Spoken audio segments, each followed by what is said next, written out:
আজ আমরা উপস্থিত হয়েছি দেবভূমি হরিদ্বারের হৃদয়ে অবস্থিত পবিত্র হরকি পৌরীতে।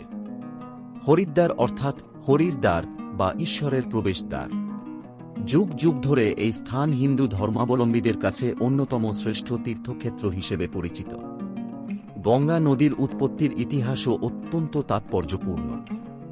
গঙ্গোত্রী হিমবাহ থেকে উৎপন্ন নদীকে প্রথমে ভাগীরথী নামে জানা যায়। অন্যদিকে অলকানন্দা নদী হিমালয়ের বিভিন্ন উৎস থেকে প্রবাহিত হয়ে আসে। উত্তরাখণ্ডের পবিত্র এ অলকানন্দা ও ভাগীরথীর মিলন ঘটে, আর সেই মিলনের পর থেকেই নদীটি গঙ্গা নামে পরিচিত হয়। হরিদ্বার হল সমতলে গঙ্গার প্রবেশের অন্যতম প্রধান স্থান। তাই এই শহরের ধর্মীয় ও আধ্যাত্মিক গুরুত্ব অপরিসীম। বিশ্বাস করা হয়, হরকি পৌরীতে ভগবান বিষ্ণুর চরণের চিহ্ন রয়েছে। সেই কারণেই লক্ষ লক্ষ ভক্ত প্রতি বছর এখানে এসে গঙ্গাস্নান করেন এবং আশীর্বাদ লাভের প্রার্থনা করেন। আমরা এখন উপস্থিত আছি দেবভূমি হরিদ্বারের সবচেয়ে পবিত্র ও ঐতিহাসিক স্থান হরকি পৌরীতে।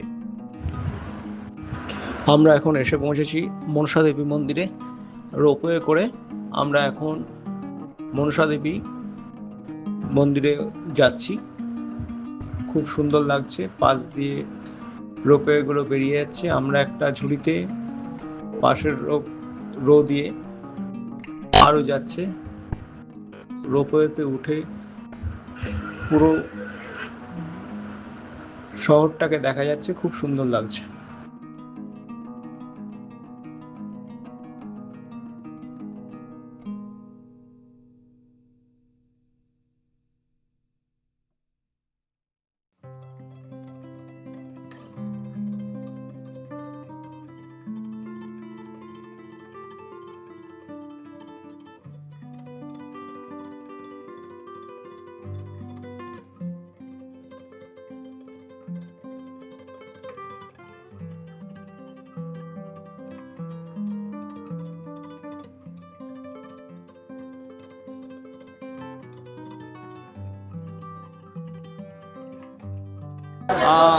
মনসা দেবীতে আমরা এখন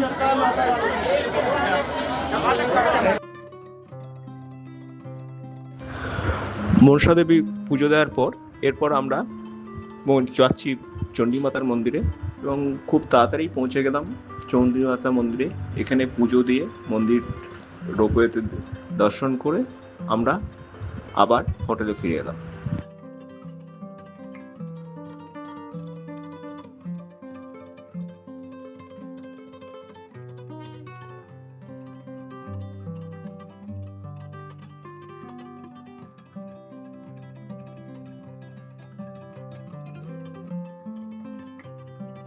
পাহাড়ের থেকে পাহাড়টা অনেকটা খাড়াই বেশি, বেশ সুন্দর লাগছে। যে পাশ দিয়ে রোপওয়ে গুলো যাচ্ছে, এই যে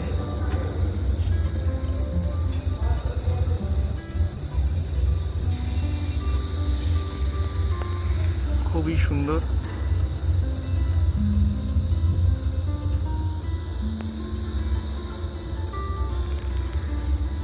প্রাকৃতিক সৌন্দর্য খুবই সুন্দর,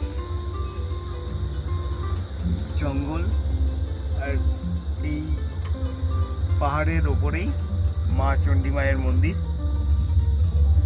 দুভাবেই যাওয়া যায়, পায়ে হেঁটে, আর 2 নম্বর অপশন হচ্ছে রোপওয়ে। খুব সুন্দর।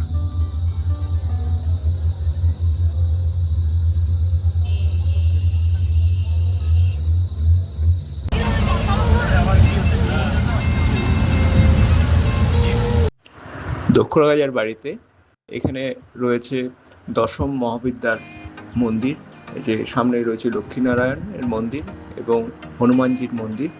এগুলো খুবই সুন্দর, আমরা পুরোপুরি ঘুরে দেখছি।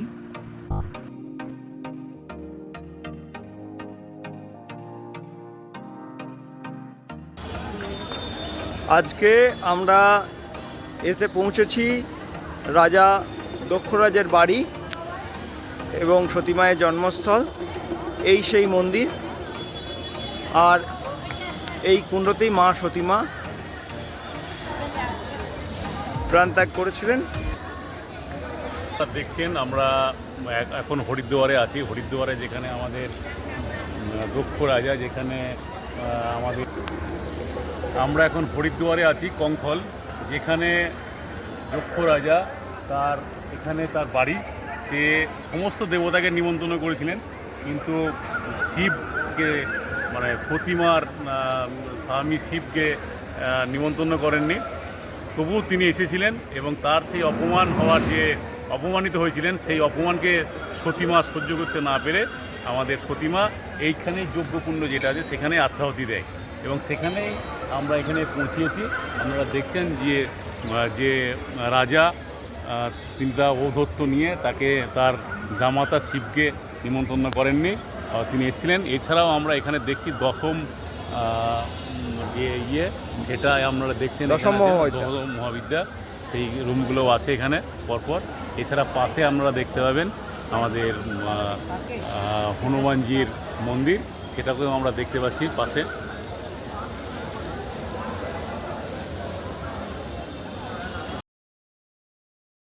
এই 10 মহাবিদ্যাগুলো হলো মা কালী, মা তারা, মা ষোড়শী বা ত্রিপুরা সুন্দরী, মা ভুবনেশ্বরী, মা ভৈরবী, মা ছিন্নমস্তা, মা ধূমাবতী, মা বগলামুখী, মা মাতঙ্গী,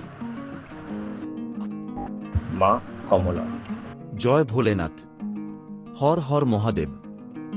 আজ আমাদের যাত্রার দ্বিতীয় দিন। সকালে হরিদ্বার থেকে যাত্রা শুরু করে আমরা রওনা দিয়েছি হিমালয়ের কোলে অবস্থিত পবিত্র নীলকণ্ঠ মহাদেব টেম্পলের উদ্দেশ্যে। পুরাণ মতে সমুদ্র মন্থনের সময় নির্গত ভয়ঙ্কর হলাহল বিষ পান করেছিলেন মহাদেব।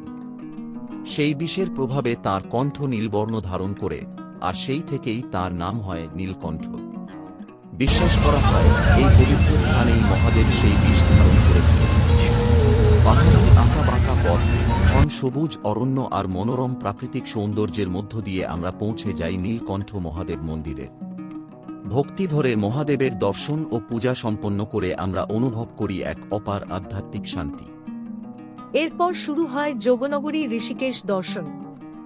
গঙ্গার তীরে অবস্থিত এই শহর শুধু ধর্মীয় গুরুত্বেই নয়, প্রাকৃতিক সৌন্দর্য ও আধ্যাত্মিক পরিবেশের জন্য বিশ্ববিখ্যাত। আমরা দর্শন করি বিখ্যাত লক্ষণ ঝুলা, রাম ঝুলা, ত্রিবেণী ঘাট এবং অন্যান্য গুরুত্বপূর্ণ দর্শনীয় স্থান। গঙ্গার নির্মল স্রোত, পাহাড়ের অপরূপ দৃশ্য এবং মন্দিরের ঘণ্টাধ্বনি মিলে ঋষিকেশকে করে তোলে এক অনন্য তীর্থক্ষেত্র। দিনভর দর্শন ও ভক্তিময় পরিবেশ উপভোগ করে আজকের মতো এখানেই শেষ করছি আমাদের দ্বিতীয় দিনের সফর। পরবর্তী পর্বে আবারও দেখা হবে দেবভূমি উত্তরাখণ্ডের নতুন কোনো পবিত্র স্থানের গল্প নিয়ে। হর হর মহাদেব, গঙ্গা মাইয়া কি জয়। দ্বিতীয় দিন, এই দ্বিতীয় দিনে আমরা এই সময় এসেছি ঋষিকেশে, আর আমাদের এই দাদার সাথে জেনে নিই যে ওনার কেমন লাগছে। আজকে খুব সকালে উঠে আমরা গঙ্গা স্নান করার পর আমরা নীলকণ্ঠ দেবের মন্দিরে, মানে যেখানে আমাদের শিব বিষ পান করার পর যেখানে গিয়ে যে পর্বতে গিয়ে উনি পৌঁছেছিলেন, সেখানে বসেছিলেন, সেই জায়গায় পৌঁছেছিলাম আমরা। অনেকটা পার্বত্য এলাকা, প্রায় 60 কিলোমিটার দূরে পর্বতের উপরে। এবং তারপরে আমরা এসেছি ঋষিকেশে জানকী ঝোলা, লক্ষ্মণ ঝোলা এবং রাম ঝোলা আমরা দেখার পর আমরা এখন জানকী ঝোলার একটা মন্দিরে আমরা এখন উপস্থিত হয়েছি পরমার্থ নিকেতনে। আমরা এখানে শিবকে দর্শন করে আমরা আবার অন্য আর একটা মন্দিরের দিকে যাব। গঙ্গার নির্মল স্রোত, পাহাড়ের অপরূপ দৃশ্য এবং মন্দিরের ঘণ্টাধ্বনি মিলে ঋষিকেশকে করে তোলে এক অনন্য তীর্থক্ষেত্র। দিনভর দর্শন ও ভক্তিময় পরিবেশ উপভোগ করে আজকের মতো এখানেই শেষ করছি আমাদের দ্বিতীয় দিনের সফর। পরবর্তী পর্বে আবারও দেখা হবে দেবভূমি উত্তরাখণ্ডের নতুন কোনো পবিত্র স্থানের গল্প নিয়ে। হর হর মহাদেব, গঙ্গা মাইয়া কি জয়। ঋষিকেশ ছবিতে তুলে ট্রাভেলসের সঙ্গে তো সব দিক মিলিয়ে ওদের ব্যবহার বা সব কিছু গাইড সব কিছু খুব ভালো লাগলো। আবার ইচ্ছা থাকলো যে পরবর্তীতে আসার জন্য। আচ্ছা, আপনাদের পরিষেবা পছন্দ হয়েছে? একদম। আচ্ছা, আজকে কি ঘুরলেন? আজকে ঋষিকেশ নীলকণ্ঠ মহাদেব, নীলকণ্ঠ মহাদেব মন্দির, কালকে বংশ মন্দির, এগুলো অনেকগুলো ঘুরলাম, আচ্ছা ভালো লাগলো। আচ্ছা, এখন এসছেন কোথায়? এখন এসছি পরমার্থ নিকেতন, এখন ঘুরছি, জায়গাটা খুব সুন্দর লাগছে। আচ্ছা, চলুন আর কি আরও আছে এগুলো দেখে নিই। কাকিমা, আপনার কেমন লাগছে? খুব ভালো। আচ্ছা,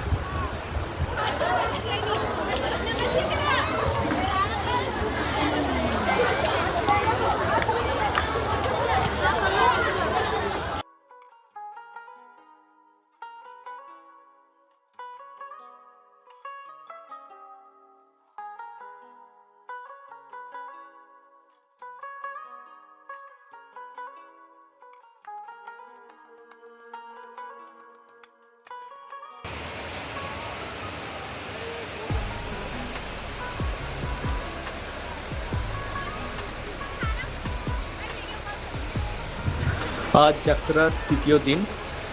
আজ আমরা হরিদ্বার থেকে মুসৌরি যাচ্ছি। এই মুসৌরি যাওয়ার পথেই আমাদের প্রথম গন্তব্যস্থল হচ্ছে সহস্রধারা ফলস। আমরা সহস্রধারা ফলস দেখব এবং তৎসংলগ্ন দ্রোণাচার্যজির মন্দির আমরা পরিদর্শন করব। এই যে আমরা এখন আজকে এসেছি সহস্রধারাতে, আর আমাদের ক্যাপ্টেন। খুব সুন্দর জায়গাটা।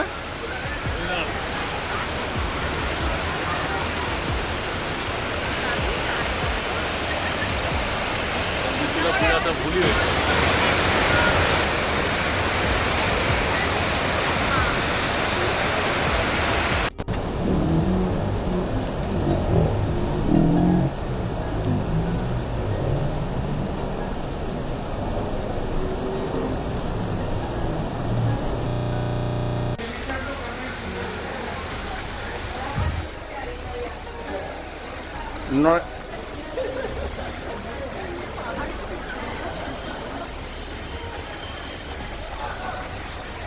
বৌদি, আজকে ঘুরতে এসে আপনার কেমন লাগছে? আমার খুব ভালো লাগলো। আমরা তো হরিদ্বার এসেছি, হরিদ্বার থেকে আজকে সহস্রধারা ফলস দেখতে এসেছি। তারপর এখন শিব মন্দিরে দাঁড়িয়ে আছি, দ্রোণাচার্য শিব মন্দির। এটা খুব ভালো লাগলো, এখানকার পরিবেশ। আমরা ওয়াটার ফলের ছবিও তুললাম। আচ্ছা, আর আপনারা যে এসছেন সবিতা ট্যুরস অ্যান্ড ট্রাভেলসের সাথে, এদের পরিষেবা কেমন? খুব ভালো, খুব ভালো লেগেছে? সব জিনিস ঘুরে দেখতে পাচ্ছেন? আচ্ছা, থ্যাংক ইউ। বৌদি, আপনার কেমন লেগেছে? আমার খুব ভালো লেগেছে। আজকে আমরা মসুরি যাবার পথে সহস্রধারায় এসেছি। এখানে আচ্ছা। দ্রোণাচার্যজির আশ্রম, খুবই ভালো লাগলো দেখতে। আচ্ছা আচ্ছা, প্রাকৃতিক সৌন্দর্য উপভোগ করছেন? একদম একদম উত্তরাখণ্ডের ওয়েদার কেমন? দারুণ দারুণ হয়েছে। ভালো লেগেছে? খুব ভালো। আচ্ছা, আর যে ট্রাভেলসের সাথে এসছেন সবিতা ট্যুরস অ্যান্ড ট্রাভেলস, বলার কথাই নেই কিছু, ভালো লেগেছে? ভালো লেগেছে। Thank you, thank you.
কেমন এনজয় হচ্ছে?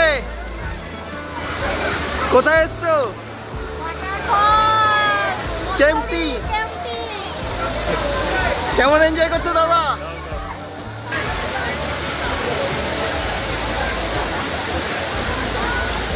আমরা এসছি আজকে কেম্পটি ফলসে। বৃহত্তম ফলসগুলোর মধ্যে অন্যতম হচ্ছে আমাদের এই কেম্পটি ফলস উত্তরাখণ্ডের। দাদা কেমন এনজয় করছো?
হর হর মহাদেব, জয় বাবা বিশ্বনাথ। আজ আমরা উপস্থিত হয়েছি বিশ্বের অন্যতম প্রাচীন ও পবিত্র শিবধাম কাশী বিশ্বনাথ টেম্পলে। পবিত্র গঙ্গার তীরে অবস্থিত বারাণসী, যা কাশী বা বেনারস নামেও পরিচিত, হিন্দু ধর্মের অন্যতম শ্রেষ্ঠ তীর্থক্ষেত্র। বিশ্বাস করা হয় এটি মহাদেবের নিজস্ব নগরী এবং পৃথিবীর প্রাচীনতম জীবন্ত শহরগুলির মধ্যে একটি। দ্বাদশ জ্যোতির্লিঙ্গের অন্যতম কাশী বিশ্বনাথ মন্দিরে বিরাজমান আছেন স্বয়ং বাবা বিশ্বনাথ। শাস্ত্রে বলা হয়েছে